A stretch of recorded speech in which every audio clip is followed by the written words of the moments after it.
সিম্পলভাবে আমি যেভাবে সকালবেলা খিচুড়ি করে খাই ওই রেসিপিটাই তোমাদের সাথে শেয়ার করছি। প্রথমে এখানে আধা কোটা চাল নিয়েছি, চাল যেতটুক নিয়েছি অতটুক হলো ডালও নিয়েছি, মুগ ডাল আর মসুর ডাল মিশিয়ে। এবার হলো যা যা সবজি ছিল ওগুলো কুটে নিয়ে নিয়েছি, আর আদা আর টমেটো হলো একটা কেটে নিয়ে নিয়েছি। এবার কড়ার মধ্যে হলো বড় চামচে 1 চামচ তেল গরম করে আমি দিয়েছি হলো 5 ফোড়ন। এবার দিয়েছি হলো আদাগুলো কুটে দিয়ে দিয়েছি। এবার টমেটোগুলো দিয়ে আমি দিয়েছি হলো লবণ 1 চামচ, জিরে গুঁড়ো 1 চামচ। এবার সবজিগুলো হলো ভালোভাবে ধুয়ে অ্যাড করে দিয়েছি। এবার দিয়েছি হলো 1/2 চামচ হলুদ গুঁড়ো। এবার হলো আমি সবজিটাকে অল্প ভাজা ভাজা করে নেব।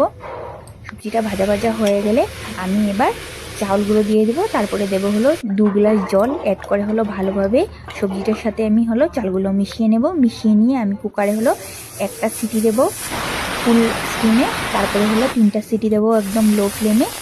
তারপরে হলো দেখতে পাচ্ছ নামিয়ে নিয়েছি খিচুড়ি। তো খেতে হলো খুবই ভালো হয় এটা। তারপরে তোমরা চাইলে ঘি অ্যাড করে দিতে পারো এটার মধ্যে। ঘি অ্যাড করে নাড়িয়ে চাড়িয়ে নিলেই রেডি খিচুড়ি। আর এটার সাথে সবজিও নিয়ে নিয়েছি। আর এই খিচুড়িটা হলো একদম খুব তাড়াতাড়ি হয়ে যায়, তোমরা বাড়িতে ট্রাই করে দেখতে পারো। পুরো ভিডিওটা দেখার জন্য অসংখ্য ধন্যবাদ।